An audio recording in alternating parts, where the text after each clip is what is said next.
નમસ્કાર મિત્રો, આજની આ ખાસ ચર્ચામાં સૌનું સ્વાગત છે. સરકારી નોકરીની તૈયારી ચાલી રહી છે ને?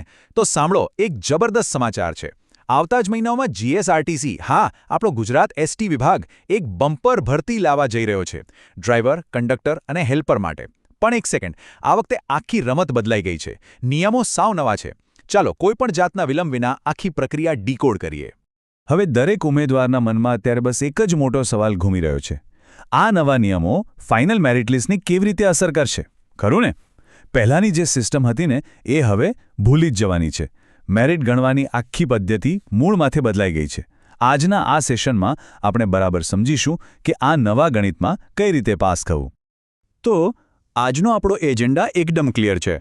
1. OMRનો નવો નિયમ, 2. ડ્રાઈવર માટેના નિયમો, 3. કંડક્ટર માટેના નિયમો, 4. હેલ્પર માટેના નિયમો અને છેલ્લે 5. Free mock test.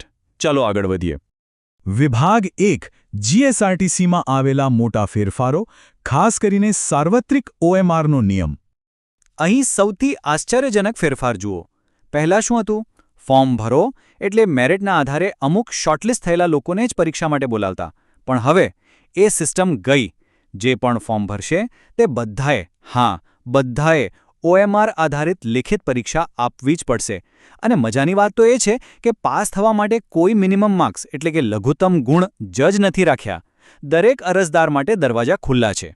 વિભાગ 2 ડ્રાઈવર માટેના નવા નિયમો, જેને આપણે સૌથી કઠિન માર કહી શકીએ. ડ્રાઈવર બનવું છે તો લાયકાતો એકદમ મગજમાં ફિટ કરી લેવા જેવી છે. ઉંમર 25 થી 35 વર્ષની વચ્ચે હોવી જોઈએ.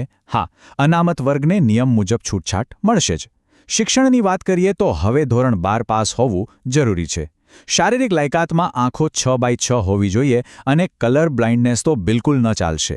ઊંચાઈ 162 સેન્ટીમીટર અને જો એસટી કેટેગરી હોય તો 160 સેન્ટીમીટર. અને હા, સૌથી અગત્યનું, લાયસન્સ. હેવી ડ્રાઇવિંગ લાયસન્સ અને આરટીઓ બેજ કમ્પલસરી છે અને તે પણ ઓછામાં ઓછો 4 વર્ષ જૂનો હોવો જોઈએ.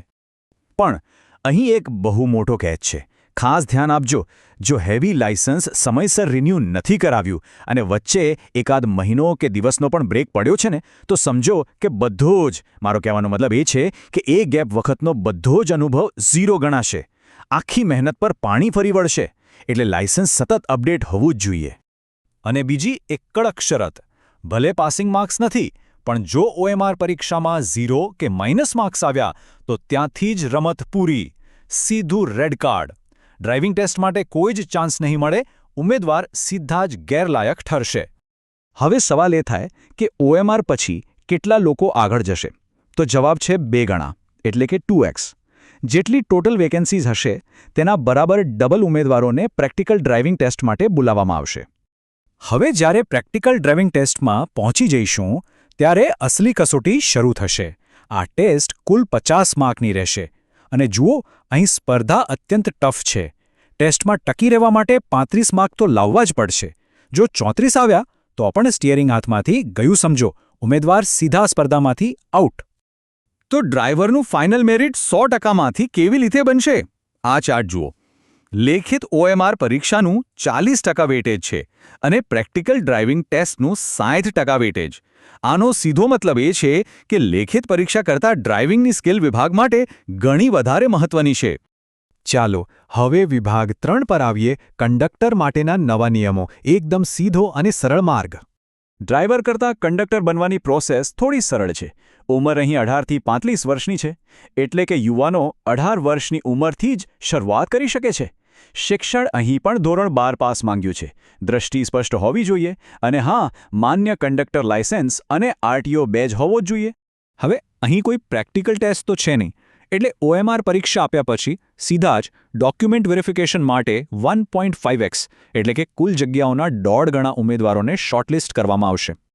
અને આ જુઓ, કંડક્ટર માટેનું ફાઇનલ મેરિટ 100%. હા, પૂરેપૂરું 100%. ફક્ત લેખિત OMR પરીક્ષા પર જ આધારિત છે. બીજું કોઈ જ વેટેજ નથી. એટલે જો કંડક્ટરની સીટ કન્ફર્મ કરવી હોય તો બધી જ મહેનત OMR પાછળ લગાવી દેવાની છે. વિભાગ 4 હેલ્પર માટેના નવા નિયમો, જ્યાં કૌશલ્ય અને એપ્રેન્ટિસશિપની બોલબાલા છે. જો ટેકનિકલ બેકગ્રાઉન્ડ છે તો આ પોસ્ટ બેસ્ટ છે. ઉંમર અહીં પણ 18 થી 35 વર્ષ છે. પણ શિક્ષણમાં 1 વર્ષનો આઈટીઆઈ કોર્સ કરેલો હોવો ફરજિયાત છે. વિભાગની બસો સાચવવા અને રિપેર કરવા માટે ઇલેક્ટ્રિશિયન, મોટર મિકેનિક, વેલ્ડર અને ફિટર જેવા એક્સપર્ટ્સની જબરદસ્ત ડિમાન્ડ છે. આ સ્કિલ હોય તો તક ઉત્તમ છે. કંડક્ટરની જેમ જ હેલ્પરમાં પણ લેખિત પરીક્ષા પછી વેકેન્સીના 1.5x એટલે કે 1.5 ગણા ઉમેદવારોને ડોક્યુમેન્ટ વેરિફિકેશન માટે બોલાવાશે. પ્રોસેસ એકદમ ક્વિક છે.